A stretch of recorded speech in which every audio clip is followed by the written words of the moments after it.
today we're going to talk about what we can do about narcissism. Delightful topic, not really, but let's shed some light on this thing that does actually impact pretty much every human being at some point in our life. Today, we're going to do a bit of a recap. We're going to talk about what has happened in our lives. We're going to talk about the 13 indicators. These are critical to helping us understand and pinpoint some of the traits that we can watch out for, and of course to see how many of those traits are occurring.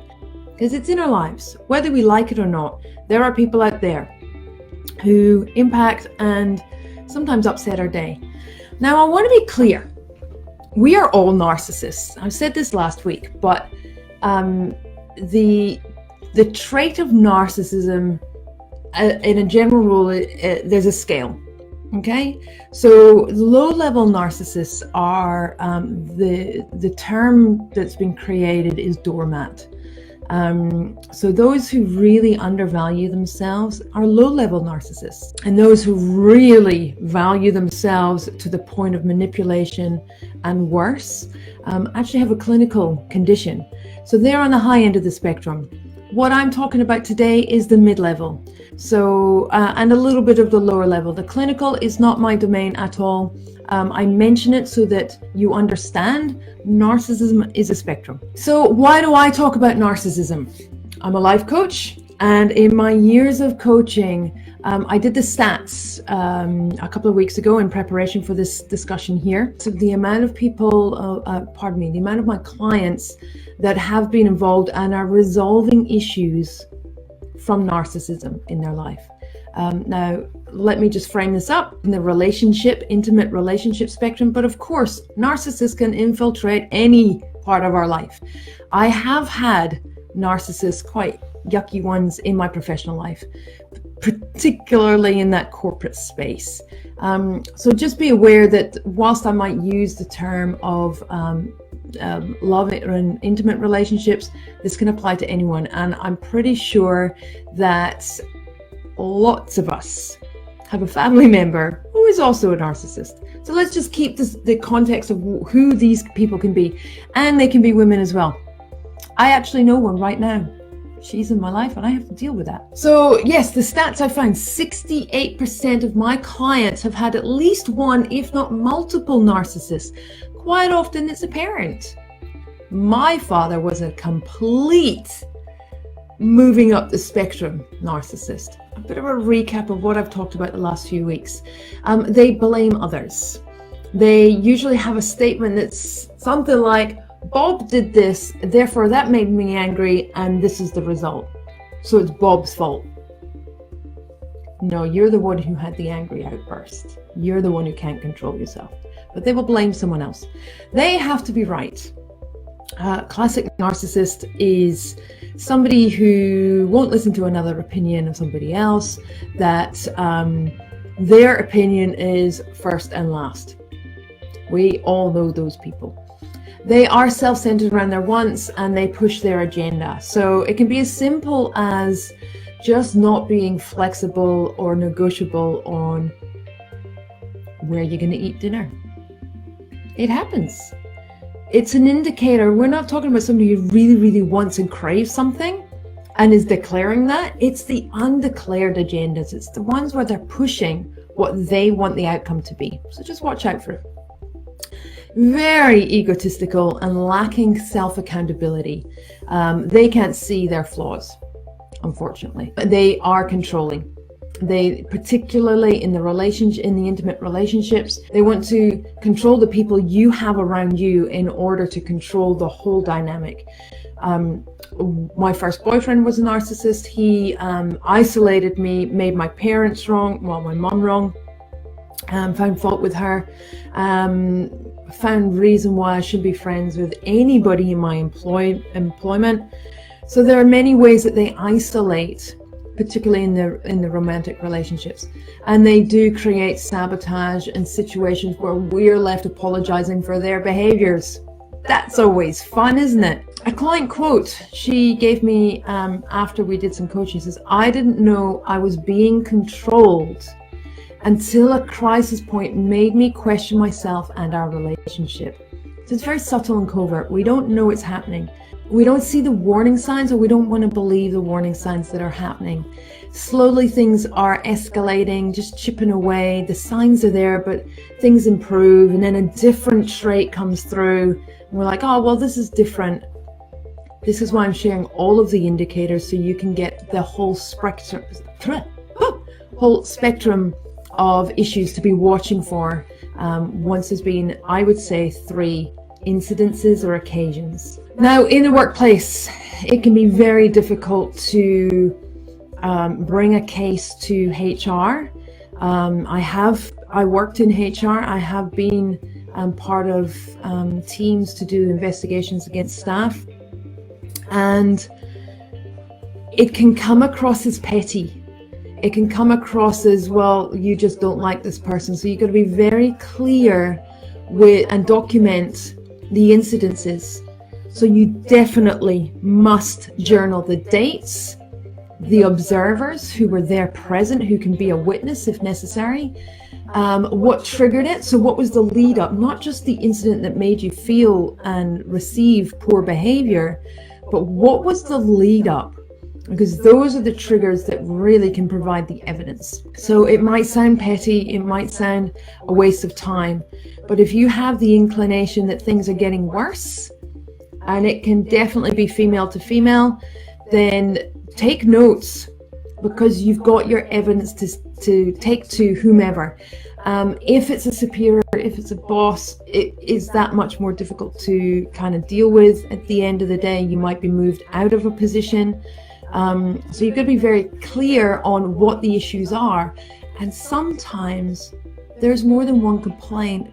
Quite often subtle complaints are made, they're documented with HR, nobody knows those are made, and then an incident is documented and traced, and we say, well, we've actually got 2 other observations, but we didn't have any evidence. So you can actually be part of a change. Empower yourself to empower others.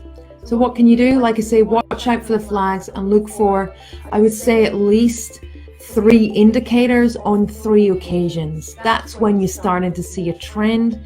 And if you can work out what the triggers are, awesome. You can then start to manage yourself or the situation to reduce it, especially if it's not something you can change. If it's a private, if it's a family a situation, if it's an intimate relationship, talk to friends, talk to people who know the other party, and ask them if they've observed anything.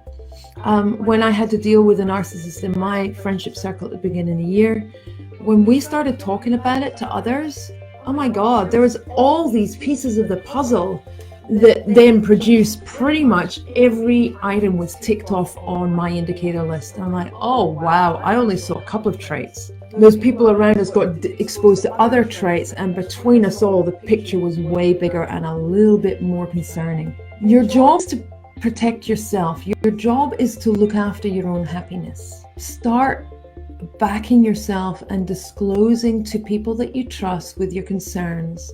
Speak up. Silence does not serve. Get those people around you to at least hear your concerns, so that if it happens again, you've got evidence. You've got somebody who's saying, yeah, you mentioned this before.